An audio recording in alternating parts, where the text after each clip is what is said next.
Bonjour les amis, vous êtes avec les Gilets jaunes constituants du pays de l'Urepoix, anciennement 91, anciennement Essonne.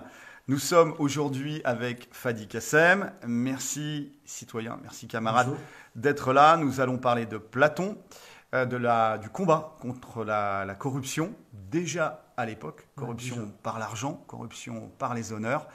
Et ils n'avaient pas BFM. Voilà. Alors, le plan, grosso modo, la première partie, ça va être une introduction et on te laissera parler, bien évidemment, parce que toi, tu es professeur d'histoire, tu es agrégé, tu es un ancien de Sciences Po, etc. Et on va parler de Platon dans son époque, donc le resituer dans son époque. À l'époque, il y avait l'esclavage pour dette, quand même. Ça se transmettait. Ça a été supprimé avant Platon.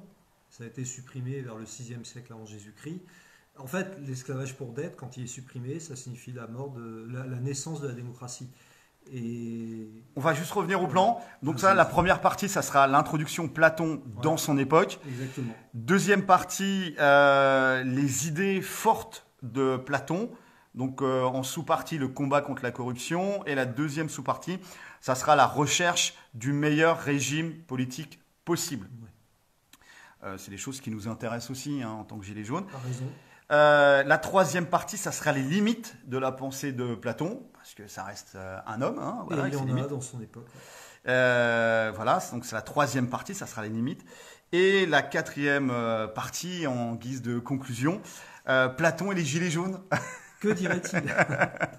Voilà. On supputera un peu. Voilà, donc 4 parties les amis. On va commencer tout de suite par Platon dans son époque.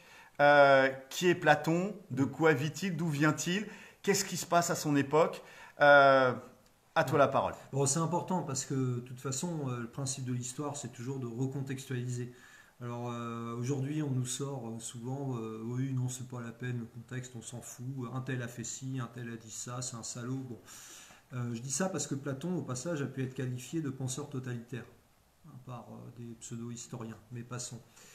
Platon, il vit au 4e siècle avant Jésus-Christ, essentiellement, donc dans les années 380, 70, 60 avant Jésus-Christ.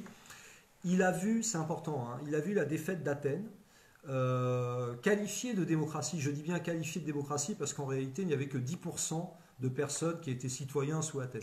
Il y avait plein d'esclaves, les femmes n'étaient pas citoyennes, et puis finalement, il fallait plutôt riche, clairement, et on ne pouvait être citoyen que lorsqu'on était fils de citoyen.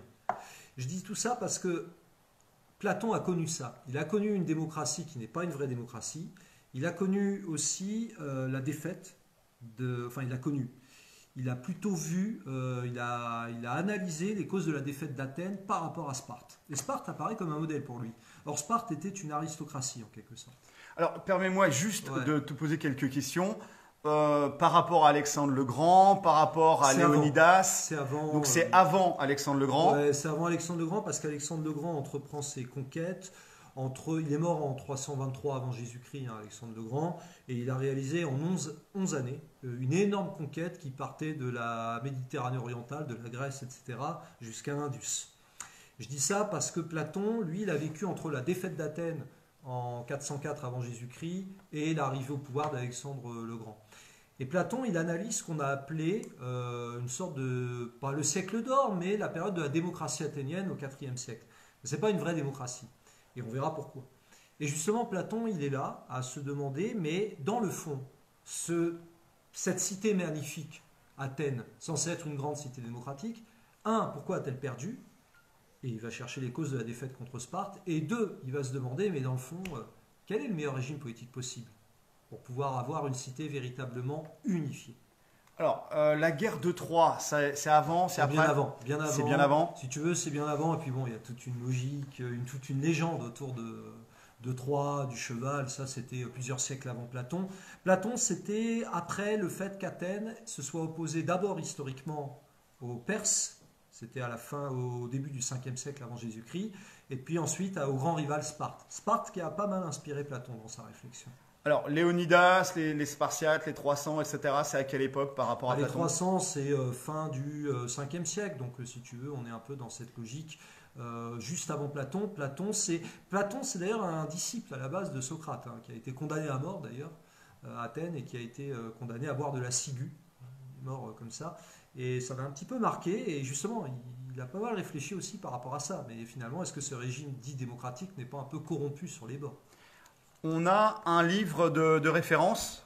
C'est pas le seul, c'est son principal ouvrage qu'il appelle La République, la chose publique, la res publica. La chose publique, alors évidemment c'est du latin quand on dit ça. Bon, en grec, il avait une autre formule qu'il utilisait beaucoup, c'était le terme de politeia, qui renvoie au terme de constitution. On verra que le terme de constitution est central et il est d'autant plus important que c'est un terme sur lequel Robespierre insistait aussi beaucoup. Nous en reparlerons. D'accord. Donc là, c'est l'introduction de Platon dans son temps. Ouais, il y a encore l'esclavage ou pas à cette époque? Enfin, oui, il y a l'esclavage, mais pas pour dette. Enfin, du moins officiellement. L'esclavage pour dette a été supprimé. Ça fait au moins 100-150 ans avant l'arrivée de la naissance de Platon. Donc, ça signifie que Platon, il y a de l'esclavage, incontestablement, pour des causes de guerre, de ce que l'on veut, l'esclavage dû à la guerre. Mais l'esclavage pour dette, le fait que l'on se soit endetté personnellement pour pouvoir vivre, etc., était interdit, du moins officiellement. Après, ça n'interdit pas qu'il y avait forcément peut-être des pratiques de ce genre. Donc à cette époque, il y avait une multitude de cités-États en Grèce, exactement. Plus ou moins indépendantes des coalitions. Elles étaient indépendantes, du moins dans la forme. Une des formes d'indépendance, d'ailleurs, je précise, c'était la monnaie. Parlons-en, parce que la souveraineté, elle était aussi monétaire à l'époque. Et Athènes avait sa monnaie, Sparte avait sa monnaie, Phocée avait sa monnaie, Délos, ce que vous voulez. Et finalement, c'était aussi effectivement un monde de ce qu'on appelait des cités-États. La monnaie, c'était des billets de banque ou c'était des pièces d'or, d'argent? Des pièces. Des pièces avec très souvent, d'ailleurs, ce qui était intéressant, un côté qui représentait un symbole de la cité. Par exemple, pour Athènes, c'était la chouette. Et puis il y avait souvent la tête du dirigeant principal, du roi quand c'était un roi, parce qu'il y avait aussi des monarchies à l'époque. Alors, introduction, ça c'est fait, voilà. Hop. Deuxième partie, les idées fortes de Platon. Ouais. Première sous-partie, combat contre la corruption. Et deuxième sous-partie, recherche du meilleur régime politique possible. Qu'est-ce que tu peux nous en dire? Les deux sous-parties sont un peu liées, disons-le clairement. Mais ce qui est sûr, c'est que Platon a connu les affres, les malheurs de la corruption de son vivant, mais plus encore, il a analysé, encore une fois, j'insiste, les causes de la défaite d'Athènes. Et pour lui, la corruption... Par rapport à Sparte, c'est ça? Par rapport à Sparte, Sparte victorieuse en 404 avant Jésus-Christ. Alors Sparte, c'était un régime qui était... On dit spartiate très souvent, si j'ose dire, mais c'était basé sur l'égalité, sur un fort sentiment communautaire, très clairement, à tel point qu'on qualifie souvent Sparte d'ailleurs de régime totalitaire avant l'heure. Tout ça parce que notamment le régime spartiate se basait sur une armée très disciplinée où régnait avant tout d'ailleurs l'égalité entre les citoyens à l'époque. Mais un régime qui était, c'est vrai, contraignant en termes de libertés individuelles. Ça ne veut pas dire qu'il n'y en avait pas, ça veut dire qu'on subordonnait ceci avant tout à la défense de la cité. D'accord. Et c'était un royaume c'était des rois qui géraient Sparte? Non, ce n'était pas des rois. Enfin, il y a eu une époque des rois, et puis après, Sparte a plutôt basculé justement vers une logique de république davantage. D'accord. Alors, c'était pas tout rose, il y avait aussi l'eugénisme à Sparte, l'élimination des enfants un peu faibles, etc. Qu'envisage Platon d'ailleurs? Et d'ailleurs, ce qui est intéressant, c'est parce que Platon, il faut partir d'une base. Pour lui, disons-le clairement, le meilleur régime, pour lui, à son époque, est l'aristocratie. Voilà. Alors, qu'est-ce que ça veut dire, aristocratie? Aristoi, ça veut dire les meilleurs. Et pour Platon, finalement, les meilleurs, c'est ceux qui avaient une de ce qu'il considérait comme les 4 vertus fondamentales pour la cité. Une des 4 vertus fondamentales pour la cité, c'est la sagesse. Et je le précise parce que Platon est philosophe. Ça ne veut pas dire qu'il ne fait pas de politique et qu'il n'a pas des propositions politiques, mais il constate que ces propositions sont toujours rejetées. C'est aussi ça qui fait qu'il se méfie beaucoup de la démocratie athénienne de l'époque, qui est une fausse démocratie, j'insiste. Et donc, pourquoi je dis ça? Parce que pour lui, les meilleurs, ce sont les sages. Les sages, ce sont les philosophes, ce qu'il était. Donc là, ça nous amène à la sophiacratie, c'est ça? En quelque sorte, si tu veux. L'aristocratie est l'équivalent d'une sorte de sophiacratie pour lui, les philosophes. C'est-à-dire, ceux qui gouvernent doivent être sages. Ça va être leur vertu principale. Dans le fond, la cité doit être régie selon 4 vertus. Et la première de ces vertus est la sagesse. La sagesse qui est la qualité centrale, décisive même, pour les dirigeants, pour les gouvernants. C'est comme ça qu'il envisage le meilleur des régimes politiques. Quelles sont les autres vertus? Alors, deuxième vertu importante, c'est le courage. Le courage qui est notamment ce qui doit motiver ceux qui protègent la cité, les guerriers, qui sont aussi, parce que c'est un mot important déjà à l'époque, au 5e, 4e siècle avant Jésus-Christ, sont aussi des citoyens, mais qui se battent pour protéger la cité. À Athènes, on parlait d'ailleurs de citoyens soldats très souvent. Alors, ce qui est intéressant de savoir, c'est qu'à Athènes, quand la décision de prendre la guerre, de faire la guerre était prise, ceux qui prenaient ces décisions-là allaient à la guerre aussi. Ah oui, en tout cas, ils dirigeaient. Ils dirigeaient, bien entendu, mais ils étaient sur le champ de bataille. Il est clair que la logique, c'était que le citoyen était d'abord un citoyen parce qu'il se battait pour sa cité. Il faut rappeler quand même que le mot citoyen vient du mot cité. Et c'est-à-dire, en grec, ça se dit polis. Donc en fait, ça renvoie au mot politique, la politeia. Et pourquoi j'utilise le terme de politeia? Parce que c'est le terme qu'utilisait beaucoup Platon pour désigner la constitution afin d'obtenir le meilleur régime politique. Platon parle déjà de constitution à l'époque? Ah oui, oui. On va revenir dessus. Quelle est la troisième qualité? La modération. Qu'est-ce que tu entends par modération? La modération, elle concernait davantage, a priori, ce qu'il appelait les producteurs, ceux qui étaient en charge des affaires économiques, et donc en particulier de ne pas verser, on pourrait dire d'un certain point de vue, dans la spéculation, dans l'enrichissement personnel, etc. Que l'on fasse fructifier le fruit du travail, il n'y avait pas de problème, mais que l'on verse dans les excès, c'était un autre souci. Et d'ailleurs, on en revient au problème de la corruption, c'est-à-dire que Platon estime qu'à partir du moment où les dirigeants vont céder aux honneurs, la timocratie, et à l'argent, en gros l'oligarchie, la cité est perdue. La quatrième vertu? La justice. On en vient au problème de la justice, et pour Platon, ce qui était important dans la justice, c'était le fait que, vous voyez, j'ai parlé de trois fonctions, de trois catégories en quelque sorte. La justice n'existait qu'à partir du moment où chacun remplissait sa tâche. Donc, si vous voulez, c'est une pensée qui est très aristocratique, évidemment, parce qu'il estime que c'est le meilleur des régimes. Il a une défiance envers la démocratie qui, encore une fois, peut se comprendre à son époque. Peut se comprendre parce que ce qu'on appelle la démocratie à Athènes a été corrompue, disons-le clairement, par les honneurs, par l'argent. Du moins, il le ressent comme ça, il a une pensée très aristocratique, et il estime même, c'est ça qui est très important, que la démocratie peut carrément dériver vers la tyrannie. Et il y a une célèbre formule de Platon où il explique que finalement, on verse dans la tyrannie à partir du moment où, par exemple, les élèves n'écoutent plus leur maître ou que les enfants n'écoutent plus leurs parents. D'accord. Donc ça, c'est la première partie, le combat de Platon contre la corruption par l'argent et les honneurs. De la timocratie, enfin de la démocratie, on va à la timocratie. Alors, pour être précis, on part d'abord, le premier problème, c'est la timocratie, ce sont les honneurs. Le combat contre les honneurs, on se laisse happer par les petits honneurs, etc.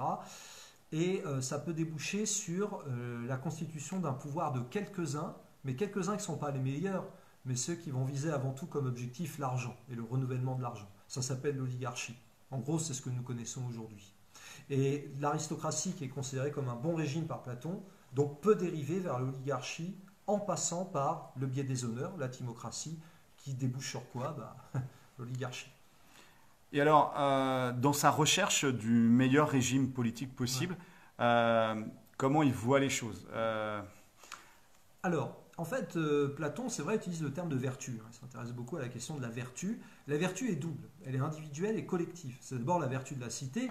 On en a parlé. C'est le fait que chacun doit accomplir sa tâche, etc., qu'il y ait une harmonie au sein de la cité.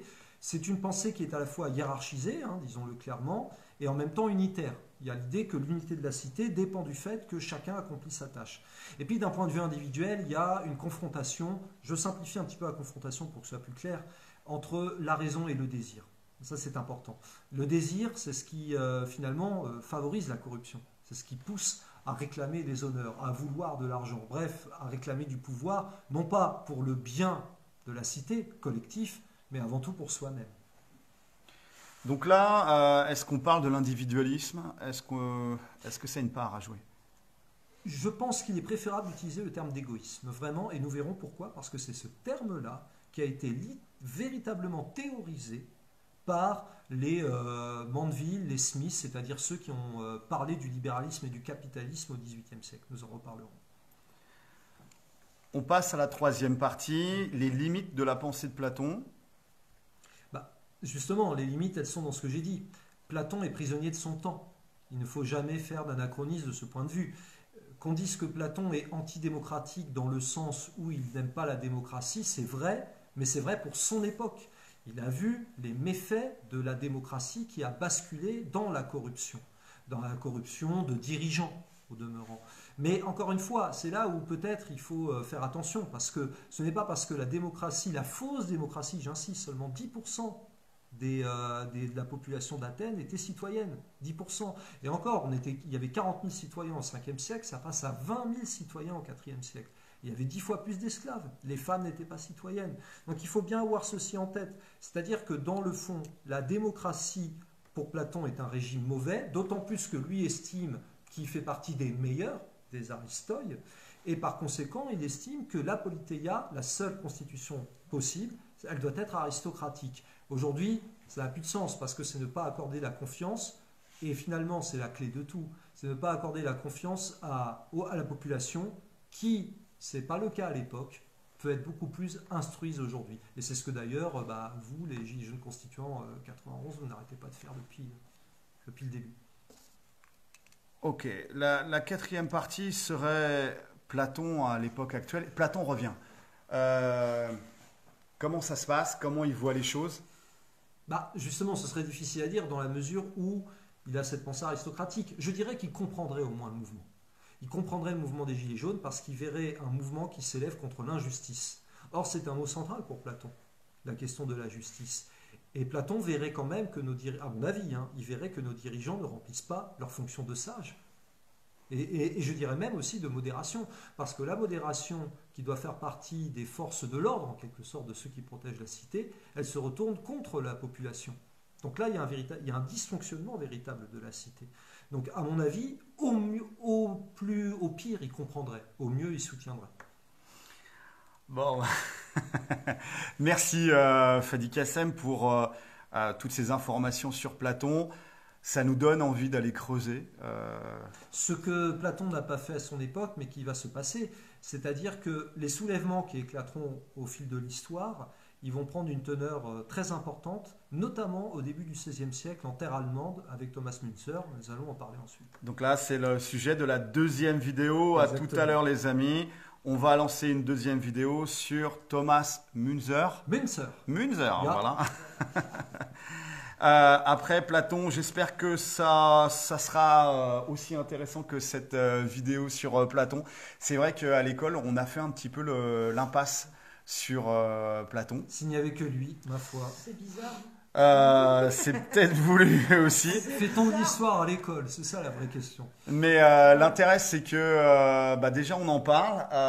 Ça pique notre curiosité. On va y réfléchir tous ensemble. N'hésitez pas à commenter, à partager, etc. Et puis, pourquoi pas revenir sur Platon, revenir sur les philosophes. Voilà.